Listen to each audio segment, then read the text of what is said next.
Right now, we know the derivatives of two of the trigonometric functions. We know the derivative of sine is cosine. We know the derivative of cosine is negative sine. But what about the other trig functions? What goes on with them? So let's explore what's going on with tangent x. So tangent x is, of course, sine x over cosine x. So when we want to take the derivative of cosine x, well, we're going to use the quotient rule. So suppose that f of x is tangent x, which is sine x over cosine x. F prime of x is the derivative of sine over cosine. And so the quotient rule tells us, so it's the low function times the derivative of the high function. The derivative of sine is cosine. We just learned that. Then we subtract off minus the high function, sine, times the derivative of the low function. The derivative of cosine is negative sine, and all of that over the low function squared. So let's rewrite that, and as I rewrite that, you take a look and see if we can simplify this at all.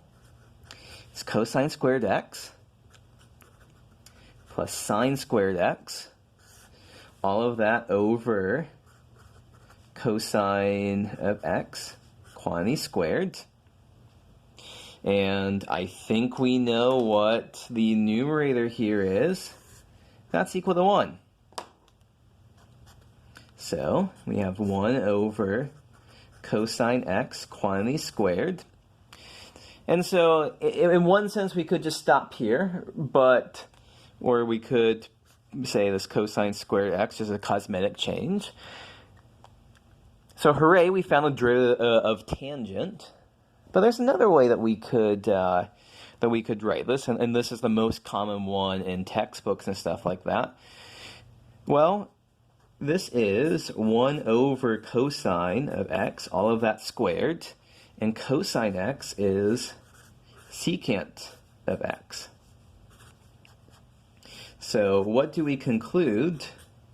The derivative of the tangent of x is the square of the secant of x.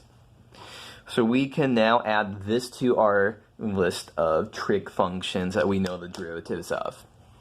So if we know what the derivatives of sine and cosine are, we can combine that with the quotient rule in order to figure out that the derivative of tangent x is secant squared x. So we now have 3 of our 6 trig functions we know the derivatives of: sine, cosine, and tangent. So at this point, let me just make out a list and say, so the derivative of sine is cosine. The derivative of cosine is minus sine. And we just saw that the derivative of tangent x is secant squared x. So there's 3 more to come.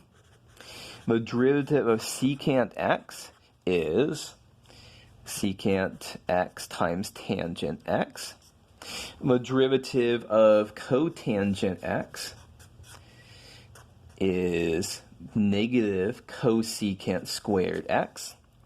And the derivative of cosecant of x is negative cosecant x, CSC x times cotangent x.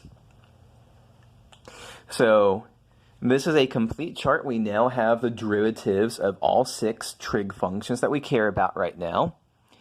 It's easy enough to remember sine and cosine, and we can do those as a reminder from the definition of the derivative, along with appropriate trig identities. we did this for sine, it'd be a good practice for you to do this with cosine, if you haven't yet done so.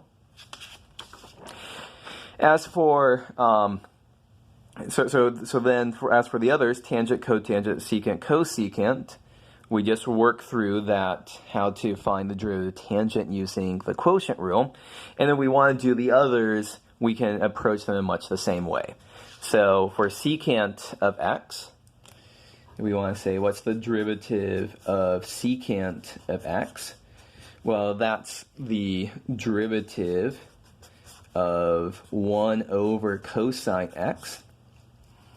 And so I will leave this as an exercise for you to apply the quotient rule here. So, moral of the story is that from this chart, if you forget the derivatives of tangent, cotangent, secant, cosecant, you can always come up with this by yourself just by applying the quotient rule and knowing these two identities. So this is a good chart for you to memorize, but realize that you are capable of deriving all of these yourself.